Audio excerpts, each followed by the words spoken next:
Yes, omulai wa Soul TV kulamusiza ko na Joli wasota nyabo. Olwai lwa kutaano enaku zomwezi 17 mwezi gwa Septemba omwaka gwa 2021. Program Omunnyo Ku Makya nga bulijjo Mande paka olwokutaano tubeerawo nnyo okuva ku ssaawa zino 12 paka essaawa 4 ez'okumakya.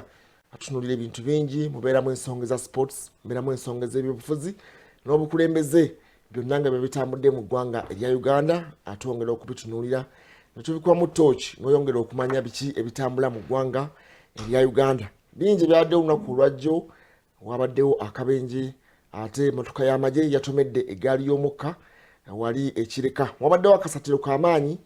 Twongera okusabira bannaffe abo ba private abagibaddemu emmotoka eyo yasaanyeewo, naye nga oboolyawo eggaali y'omukka yo erina right of way bwebanga etambulira ku luguudo lwayo. Toteekeddwa kubanga gwe oyita ku luguudo lwayo, wadde enguudo ezimu bazimba ng'ate zisalamu. Enguudo ezimu ez'emmotoka ate zisala mu ntambula eggaali y'omukka. Kale twongera okusaasira enjege yabaddewo naye bagenze n'ebisago nga by'amaanyi. Tubasabire babeere nga basimatuka. Parliament naye baddemu ensonga olunaku olwajjo, abaka beekangiddeawo ng'ate Speaker Jacob Lokoli Olanya ate azze n'omumyuka we bonna abatuule era bakubiriza olutuula olwasookedde eddala mu byafaayo okuba nti lwabaddemu basipiika babiri nga batudde omulundi gumu. Bw'otunula ebyafaayo bya Parliament tujja kulaba maaso kaawo katono Parliament yatandika etya, basipiika ab'enjawulo abazze babeera basipiika ab'e Parliament okuva lwe twafuna obwetwaze mwaka gwa 2022 n'okutuuka olwaleero. Twogera ku Parliament ey'omulundi ogw'e11 naye ng'ebintu bingi ebizze bibaawo. Oboolyawo twakolako Parliament sirabangako Speaker nga bakubiriza Parliament abantu babiri omulundi gumu. Oboolyawo nekyo kinaabeera nga kigenda mu byafaayo nti Parliament y'omulundi ogw'e11 ebimu ku byafaayo bye yakola nti omulundi ogumu oba kinaaba kalombolombo nti banaagenda mu maaso okubanga entuula zino plenary bazikubiriza bombi. Nze Muhammad Wamala nga bwe gambye tugenda kutambula olwaleero mpolampola munnange tasobodde kubanga abaawo ayina embeera etali nnungi mu bulamu, naye katumusabire abeere ng'atereera. Tujja kuba naye sabbiiti ejja mpolampola. Kasooka tulengere ebimu ku bye twakoze olunaku olwajjo. Tugenda kusooka n'akabenje ako ak'abannaffe ate ba private, emmotoka ey'amagye ate eyatomedde eggaali y'omukka. Eggaali y'omukka tetomera gw'ogitomera kubanga gobeera ogirumbye ku luguudo lwayo. Okusiba kwayo kutono naye ate bw'obeera ng'otambulidde ku luguudo lwayo yo kyekola ehuutinga buhuutinzi oba ekuba eŋŋombe. Bano balowooza nti basobola okusala bagiwulidde ng'eri walako ne balowooza basobola okusala nga tennabatuuka ate babwegaana okusiba n'ebasanga n'ebasabala. Katulengere embeera eyabaddewo n'okwongera okusabira abajaasi abo okuba nga basooka yonna gye baatwaliddwa okufuna obujjanjabi.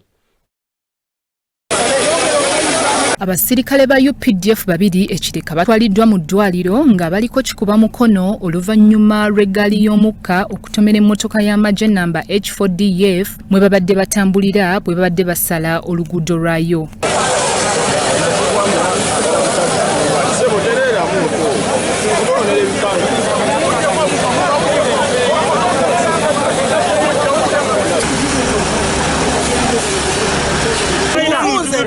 Ufunze motoka ya majevu ndebo yogerenge maso kutomero wakonda ne mutakata wabonda bazenga bajigoba bwe bazenga bajigoba ne tukano nena ba training everi bwe rabe training everi ne kamba kambito mangu train esire ababonda tebangoba ne badaita training ne kisereza ne kikuba naye ababo mutatuvude ku kito kyo kamba batomedde munaffe tuyambye abantu kalize kuyamba tate bateme ebibati naye amajeka gwe tumaze okumaliriza amajeka tusepa ibine gataliko kuba ffe kiwoka abantu ba boda atenga sawa.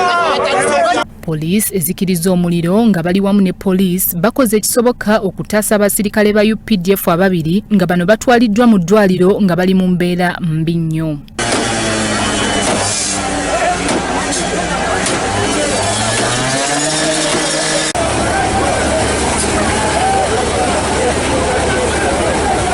Wabula kitwalidde poliisi akaseera akazibu ennyo okuggyayo emmotoka ebadde egoyeddwa eggaali y'omukka eno.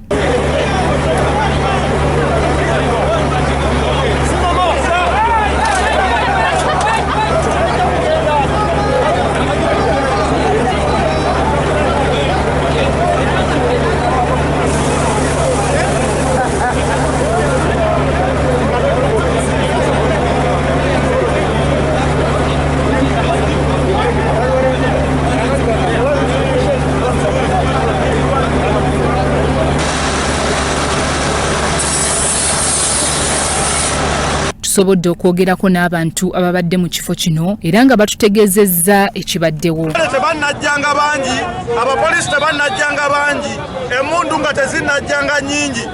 Wabeewo aba emergency service abasooka abasobola okusaako omuntu okisigeni, abasobola okusaako omuntu amazzi. Kubajjukira omuntu ono aba atuuyana nga yenna aggwamu amazzi atuuka n'okufa nga teyandifudde, naye olwokuba talina amusaako okisigeni, talina amusaako mazzi. Motoka y'amagye oluvannyuma lw'okutomera awa boda n'omukyala n'afiirawo, omwalo ge tuli ofuna ne bagezaako kuba nti badduka ne basanga train aba traffic ne bagezaako kubayimiriza tebasobodde kuyimirira. Mulokeze ng'ejja misinde bagikoona n'eggwanga kuli ntujja misinde okwagala okutaasa abantu nga tulaba abantu bagenda nemu ebintu ne bitusalaasala nga wola bati n'engalo zonna bazimanyi zonna zitusaza esatu. Bwe tuviiridde mu kifo kino nga poliisi ezizza embeera mu nteeko newankubadde ng'abantu babadde bazze bangi nnyo okulaba ogubadde.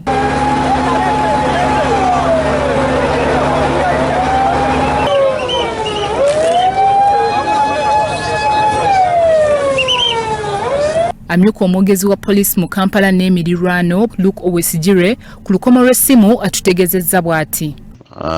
Kabenje kano kabagambibwa okuba nti kabadde okusaawa ng'emwezi okumakya era nga oluvannyuma lw'okujja tugyemu abaserikale ababaddemu ababiri nga bali ku ranka ya private era ne batwalibwa mu ddwaliro okujjanjabwa. Essaawa zino embeereze mu nteeko naye nga abakugu bajja bba banoonyereza ekiviiriddeko akabenje kano okubaawo. Byawandulu Bone ne Wamala Muhammad ku Rasult TV Omunnyo.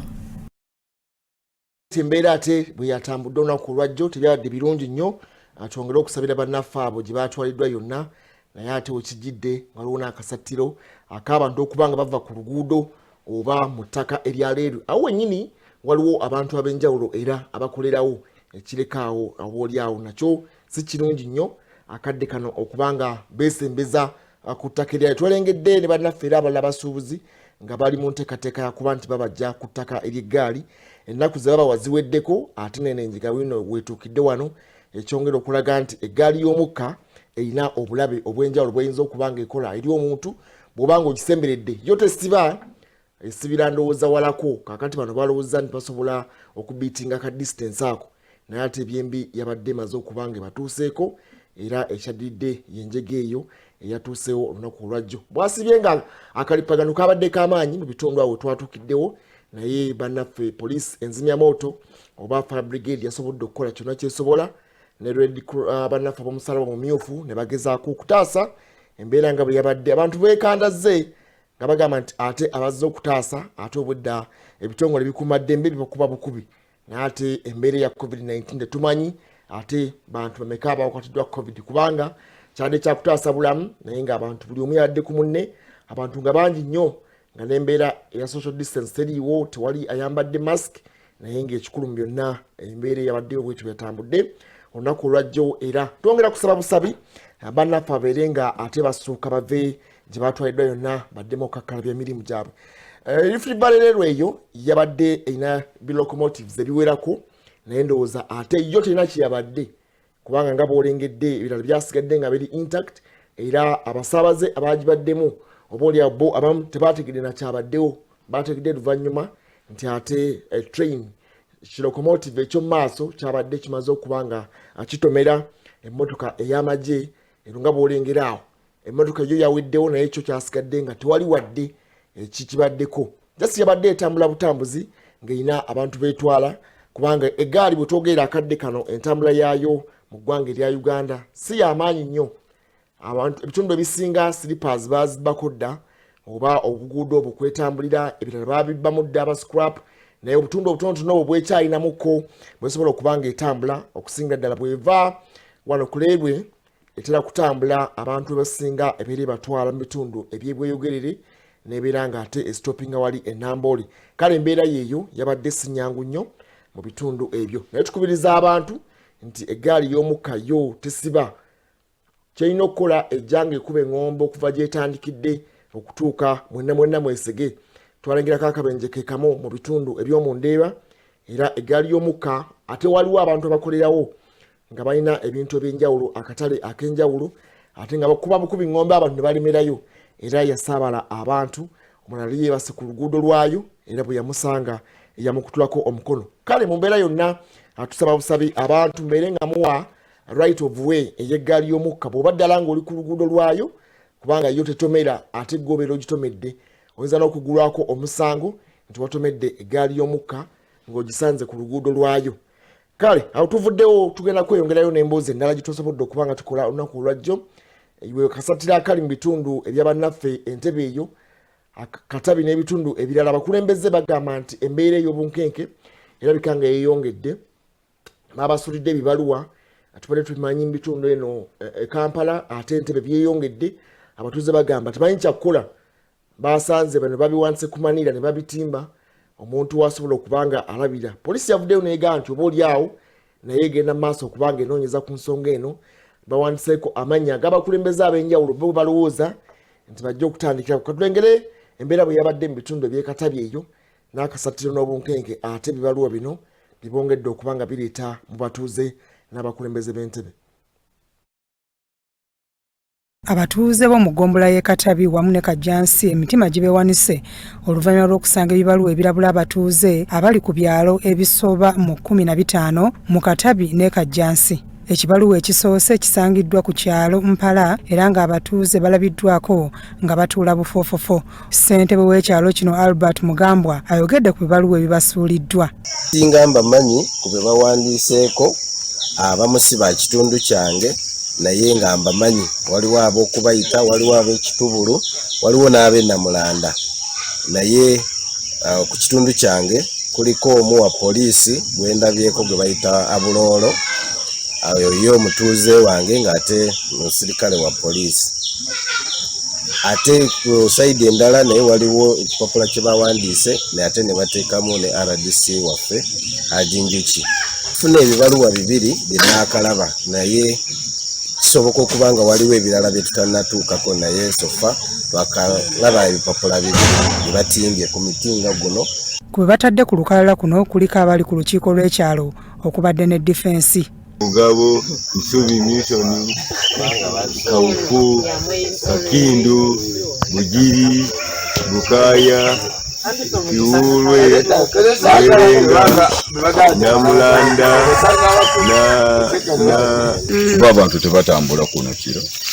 Tukimanye abantu bali mu kafyu. Nyo tubiraba kati kumakya. Naye kitwewuunyisizza nti up to now poliisi yakubiddwa edda tennatuukawo. Naye senga bagigaye nti waliwo ajjeni senga batuuse dda sikulimba kuba kino kirisiya kiteeka abantu ku bunkenke. Kinajjukirwa nti olunaku olw'eggulo n'abatuuze ku kyalo ky'e Namulanda Buzzi batemeddwa ekintu ekyaleesewo okutya mu batuuze. Osi wa poliisi y'Entebbe ategeezza nti bali bulindaala okulaba nga beŋŋanga omulabe yenna. We have put up a team at the police consisting of CIDs and CI personnel, and of course we have the overt, that is us, the general duties. We are working alongside the local area people, local area committees, local council committees, and also the LC3 that are backing us up in this situation. Byawandru Bone, Crossroad TV, Omunnyo. Yembeera eyo ey'abannaffe ab'Entebbe naye nga ate poliisi gye buvuddeko era yakwatako abantu mu bitundu eby'Entebbe eyo era ku bibaluwa kati bakyusizzaamu bwe badde bawandiikanga ku mpapula za mu bitabo kati bafuna manira empanvu ne bawandiika ate ne balikaawo. Naye ndowooza poliisi ereme kuba ng'ebitwala nti lightly bwe bityo. Waliwo RDC omu yagamba abantu abo baleme kukwata bibaluwa ebyo gwe tokikwatako bwobanga okirabye kubira bukubizi abakuumaddembe bo balina ba experts oyinza okikwatirako awo ate bagenda okwidentifyinga ne basanko max zo ne balowooza nti oba oli awo gwe kennyini eyakikutteko gwogenze maaso okubanga owandiika. Bo balina ba writing experts abasobola okugenda mu maaso ne bazuula abantu abawandiika ebibaluwa obwebityo. Olumu abamu batiisa butiisa abala kuteekawo bunkenke naye ate tetuyinza kitwala for granted kubanga era byebyali e Masaka byebyali mu bitundu ebirala nti abantu bawandiikanga ne babagamba nti tugenda kujja atwagala ssente bweziti gwe tukuddira ate ne bakomawo ne bakola obulayi bwe buto. So mu mbeera bwe tugamba nti ebitongole ebikuumaddembe byandibadde bizitukira mu mangu okulaba nga bibaako kibikola mu mbeera bwetyo n'okutaasa abantu. Si kyangu nnyo kubanga Ntebe eri diplomatic zone tusuubira nti awo wonna obukuumi bw'amaanyi obwandibadde buteekebwayo, naye si gwe gusoose. Twalengera nti n'embeera yaliwo oluli mu Kittabakyala era kyagendanga maaso mu bitundu ebyo eby'Entebbe. Ddala eno outskirt ez'Entebbe bw'ova eno Kitubulu, Namulanda, Kajjansi era ebikolwa ng'ebyo gye byagendanga maaso. Naye eri bw'ogenda mu maaso tumanyi nti Entebbe eriko maka g'obwa president, Entebbe eriko ekisaawe ekyennyonyi, Entebbe eriko ministries ez'enjawulo, eriko beach ez'enjawulo. So tulaba nga upscale yayo yalibadde nga eyina ebyokwerinda nga by'amaanyi. So kireetawo obunkenke, abantu bakola obulumbaganyi n'okutiisatiisa bwe kutyo nga ekitundu kye tusuubira nti kirimu amagye ag'amaanyi SFC, ebitongole ebikuumaddembe byonna byandibadde nga bisobola okuwa abantu obukuumi. So ekyo kiba kyeraliikiriza bw'ebeera embeera bweteze, kubanga Entebbe ly'ekkubo eritwala abantu e Bulaaya. Bwe bawulira ebintu bwe bityo biyinza okubatiisa, era tusuubira nti abakuumaddembe bandibadde basitukiddemu mangu ddala okulaba nti balina kye bakolawo mu kutebenkeza embeera eri mu kitundu ekyo eky'Entebbe.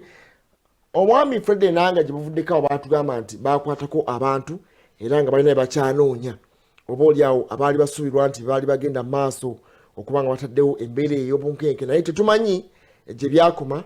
Ate bino birabika nga bipya, batugambye bibeera mu ssaawa za kafyu, abantu babeera beebase bali mu maka gaabwe. Kati beebuuza nti ani asobola okumanya abatuuze bonna n'awandiika olukalala bwe lutyo, ekitegeeza nti racket ebeera nga nnene ate nga ya mu kitundu era ng'emanyi abakulembeze bano bonna entambula zaabwe n'amannya gaabwe, okubanga bamanyi n'abakuumaddembe. Mulimu ne RDC yatwala ebyokwerinda mu kitundu, munnaffe Enjuki RDC w'Entebbe.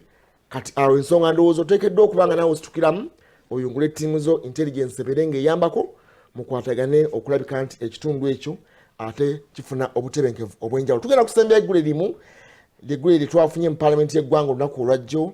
Wabaddeyo ensonga ez'enjawulo mu paalamenti. Abantu beewuunyizza lwaki sipiika munnaffe Jacob Lakoli Olaanya yazze ate n'omukyala omumyuka we Anita Mongi mu lutuula olwasookera eddala okubanga bombi we bali. Nga bwe twagamba obanga bozza omanyi ebyafaayo bya paalamenti ya Uganda okuviira ddala mwaka ogwa2022 bwe twafuna obwetwaze n'okutuuka mu paalamenti omulundi ogw'e11 ekibadde nga tekibaawo, era abantu bakyewuunyizza olw'embeera. Naye olwamaze egy'okukubiriza ate omukyala Amongi ye n'agenda mu maaso okuba naye nga atwala ensonga ezinyo. Naye nga byonna waliyo amabago kye basinze okuba nga basimbako essira, ng'emabago President g'atassaako mukono galinga 11 wetwogerera agagenda okuba nga gaddizibwa mu paalamenti eno ey'omulundi ogw'e11. Rule eri 235 Rule of Procedure eya Parliament eraga nti singa Parliament ebeera dissolved oba singa Parliament emu emaliriza ekisanja ekyayo ng'eriko business etawedde, business eyo terina kuyingira mu Parliament endala, naye bano balina okukola amendment. Mubeera nga yingidde mu Parliament endala erina okubeera nga emalirizibwa mu first quarter eya session esooka. Kati first session eya session esooka nayo yaggwa dda, yabeera mu kiseera wali ekya State of the Nation Address. Balina okuba nga bakomyawo amabaga ago agataggwa mu Parliament eri ey'omulundi ogw'e10. Mulimu amabago nga Health Insurance Bill oba ebbagero ery'ebyobulamu, mulimu Landlord Bill, mulimu NSSF eyo yasinga okuba ndowooza bannayuganda nga bagitegeera, yali eragira emyaka 45 omuntu waba savings akasente okumala emyaka 10 abeere nga aweebwayo ebitundu 2 ku nsimbi z'abeera a savings. Naye ndowooza President yali ssaako mukono. So kitegeeza nti bill zonna oba amabago gonna President g'atassaako mukono kufuuka acts galina okuba nga akomezebwawo. Amabago gali 11. Mulimu Marriage and Divorce Bill, bungi nnyo amabago agaakolebwa. Mulimu Sex Offences Bill ene yali yakasatire yaleeta ebibonerezo ebikakali. President abigaa nti sibitegeera bulungi byonna mbizzeeyo, ate akaseera ako we byajjira Parliament eno ey'e10 yali emaze okuba nga edissolvinga. Kale kasooka tuwulira embeera nga bwe yabaddeyo n'okwemulugunya oyo embaka munnaffe ow'Ekira Municipality Ssemujju Ibrahim Nganda ng'agamba oba oliawo Parliament endala mawanga mala esobola okubeera ne ba speakers ab'enjawulo.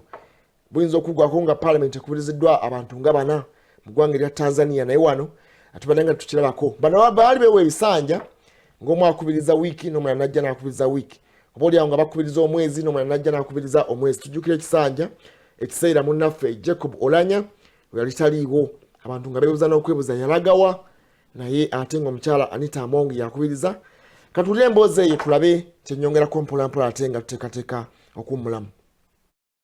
Nakulayo bawuniikiridde okulaba bagikubiriza nga ku mulundi guno balabiseeko nga babiri agikubiriza omukulu Olanya bulijjo ssaako n'amya ku mukyala Anita Among abaka balabise nga bali mu kaseera k'okwewuunya. Kino kibadde kirabikangako naye bano ababiri bombi balabiseeko ne batula mu ntebe nga batunuuliganye. Olanya bw'atuusa okwegako eri paalamenti ategeezezza nga bwe batunuulidde okukola ennongoosereza mu ngeri y'okuleeta ebiteeso naddala ebyali byadibizibwa mu paalamenti eyaggwa bibe nga biddamu okuleetebwa obujja bikubaganyizibweko ebirowoozo. There's no business. Just go reintroduce your bills and proceed. There's no commitment required at this stage. We don't have any business pending. We don't have any business saved. So go and bring for us work. Private members, go generate work. We want to get busy.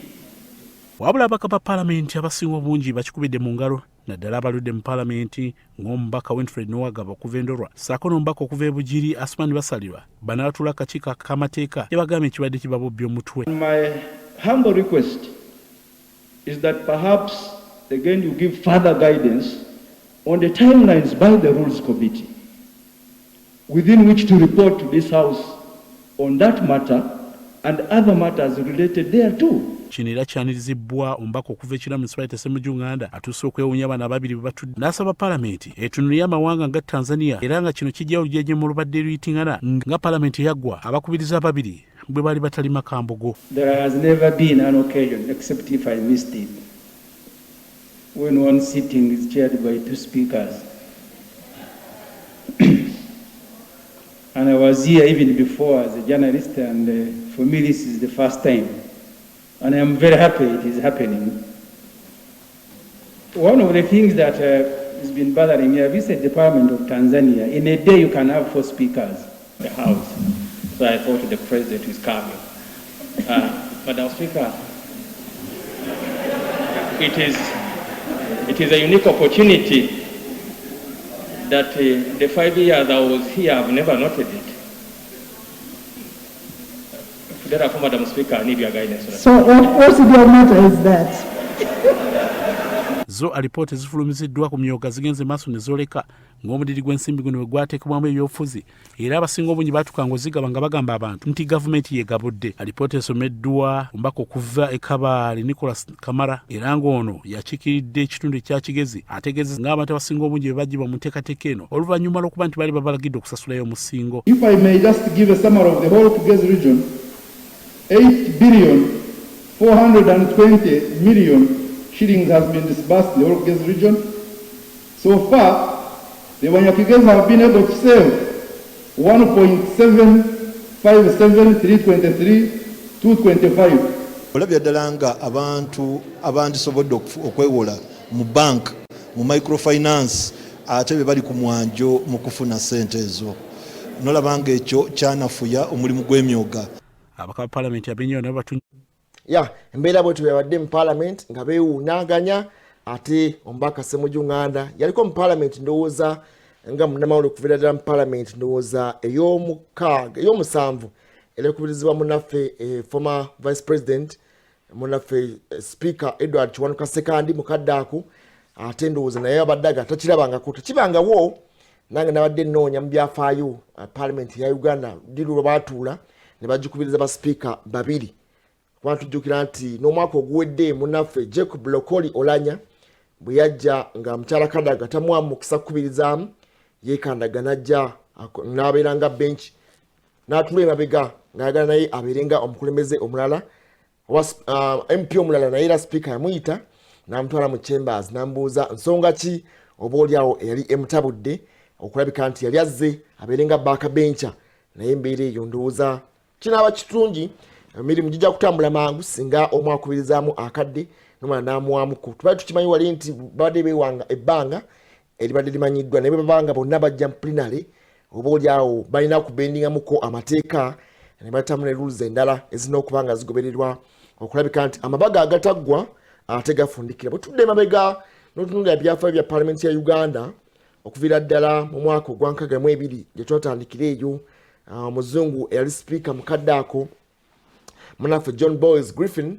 yatandika parliament y'eggwanga mu 62 awo nga twakafuna bwetwaze ne tufuna speaker omulala awo eyali omuyindi munaffe Narendra Patel ne tujjaawo mu National Council ne tutambula mpola parliament y'okusatu ne beera ng'ekubirizwa munaffe Edward Lugumayo ne tutambula mpola tujja ku parliament ey'okuna National Assembly ate eyali ekubirizwa wannaffe tugenda mu y'okutaano tugenda mu NRC Mamiyo Kaguta Museveni ono nno takubirizanga nnyo ebiseera ebisinga kubanga ali ne vice chairman we munaffe Moses Kigongo yasinga kukubiriza ebiseera ebisinga tugenda mu y'omukaaga era ekubirizwa munaffe omugenzi James Wapakabulo ne tugenda mu y'omusanvu n'ey'omunaana eno yali speaker munaffe Edward Kiwanuka Sekandi ate ey'omwenda n'ey'okkumi yebadde ekubirizibwa omukyala Rebecca Litwala Kadaga kakati eno ey'ekkumi gye twogerako ey'ekkumi n'emu ey'omwenda n'ey'ekkumi yali ya mukyala Kadaga kakati eno ey'ekkumi n'ogumu yekubirizibwa munaffe Jacob Lokoli Olanya n'omukyala Anita Among ereese ebyafaayo okulabika nti bagenda jjukubiriza babiri mu ntambula oba oliawo okulabika nti baagala okumala business naye ekyewunyisa ekiriwo nti amabago agataafundikira oba agatamalizibwa mu parliament y'omulundi ogw'ekkumi mangiko agamu geetaaga akaseera era ndowooza kijja kukola bulungi nga bwe bagambye nti kabajje babiri omu bw'abeera akimaliriza n'omulala abeere ng'akikwatamu naye oba oliawo mukyalimu agakyaliko obukwakulizo obungi bwetwogera ku bbago nga erya marriage and divorce bill ndowooza lyava mu parliament ey'omwenda teryaggwa ne mu parliament ey'ekkumi teryaggwa kakati tetumanyi ti oba mu parliament ey'omulundi ogw'ekkumi n'ogumu linabeera nga lifundikira ebbago lye bantu beetaaga okuba nga limalizibwa amangu ndowooza lyebbago erya NSSF abantu beetaaga akasente kabe tujjukira nti lino lyajja mu kaseera aka covid awo nga mungi nnyo ekitongole ekya NSSF bwe kyagaana okubanga kiwa ensimbi abantu nga bagamba nti aterese yekayika weebwa ensimbi yoyo gwe basanze ng'ali ku oxygen ng'ali mu kaseera kakufa so babaka ne bayisa ebbago lino ne bagamba nti omuntu abeera awezezza emyaka 45 ng'asavingidde emyaka 10 bamuweko 20% ey'ensimbi zeezo z'abeera aterese naye president yalisaako mukono kitegeeza lyasigala bbago teryafuuka tteeka kakati balina okukomezebwawo mu parliament eno ey'omulundi ogw'ekkumi n'ogumu libeere nga liteekebwa nnyo ku mwanjo lyensonga endala yalya insurance health insurance oba insuwa ebyobulamu nayo yasawo nti abantu abateeyinza babeere nga gavumenti ebawa ensimbi n'abakozesa bafune 10% babeere nga bagijja ku nsimbi zaabwe babeere nga baterekera okulabika nti basobola okubalabika nti bawa obujjanjabi buli munnayuganda abeere nga afuna obujjanjabi neero teryaggwa lyaliko akasatiro kaali k'amaanyi wadde nga lyali lyafunye certificate of financial implication ministry of finance yali emaze okuwa ministry ebyobulamu byonna ebyetaagisa n'ensimbi okulabika nti ebbago no lifundikira naye teryamalirizibwa so ge mabaga ago agasinga okuba ag'obwerinde oba agasinga okuba mu bunkenke nnyo ageetaagisa akadde kano okubanga gamalirizibwa naye sipiika yagambye nti bagenda kukolamu ennongosereza kubanga kibadde kirikiriya nti ebbago oba bizinesi yonna kebeere petition kebeere ebbago kebeere eki kyonna ekiba kimaliriziddwa singa parliament ebeera dissolved kibadde kirina kubanga kitwalibwa mu session ya parliament endala naye ku mulundi guno atulengera nti bino bakozemu ennongosereza gyabadde obuwaayiro n'alulinga mu mirundi nga 5 buwaayiro bulinga 5 bwebayinza okwesigamako okulabika nti bakolamu ennongosereza badde olengera omubaka ow'ebugiri municipality era president general w'ekibiina ekya James Mwene asaalirwa nga naye awa okuwabula kwe kale katumulemu katono nnyo bwe tudda ate ngenda kubanga ngenda kubeerwa eggwanga tulabe yo mawulire agawandiikiddwa naye katono nnyo kansooke nziyewo obubaka buno.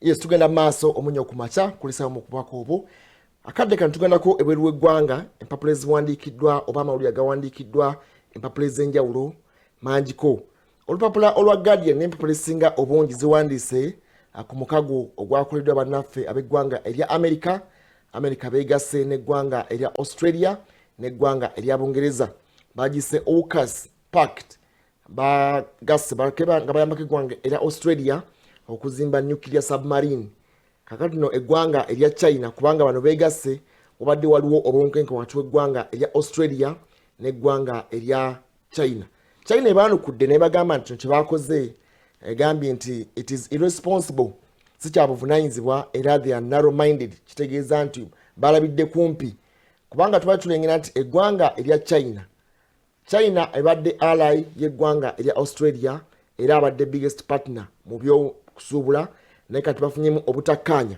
Tukimanyi nti eggwanga erya America lyayambako eggwanga erya Bungereza mu kuzimba nuclear ono oba submarine eno bibeera byakulwanyisa ebeera ku standby akadde konna okulabika nti singa wabaawo embeera yonna ey'obunkenke ate baba babijjayo kubanga bikozesa. Australia ebadde tebirina gwe mulindi gwegenda okubanga esooka okulabika nti ezimba submarine eno naye ng'ate eggwanga erya America liribayambako.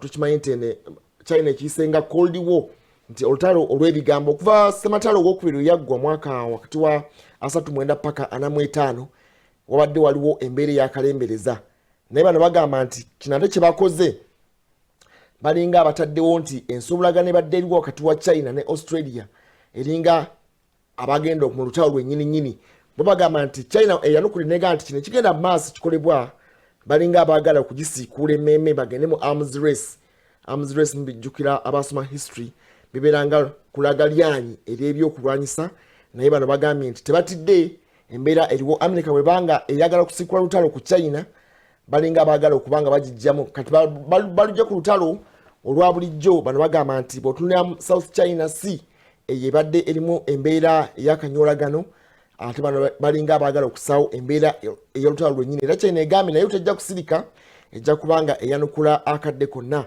era okusinziira ku ate Bufalansa yo enyize bunyizi kubanga Bufalansa yalina enteekateeka y'emu okuzimbira Australia nuclear za submarine zimu ate kati bagambye nti bwe kivuddemu diru gye bali bakkanyizaako okulabika nti bawa billions za dola eza America 5 okubanga bakola diru eno kati ate bakivuddemu balabika nti bakizizza ate mu America ne bannaffe ate ababungereza. So yembeera eggwera likoze nnyo okusinga empapula zonna ziriwandiiseeko nti China eyanukudde ku pact eyakoleddwa bannaffe President w'eggwanga erya America Joe Biden, Ssaabaminisita wa Bungereza munnaffe Boris Johnson ate ne Ssaabaminisita wa Australia Scott Morrison bonna bakoze press conference eyo ne bakkaanya yabadde eri virtual bagikoledde ku Zoom ne bakkaanya ne bafulumya ebiwandiiko nga bagamba nti bakoze omukago ogwo gwe bayise AUKUS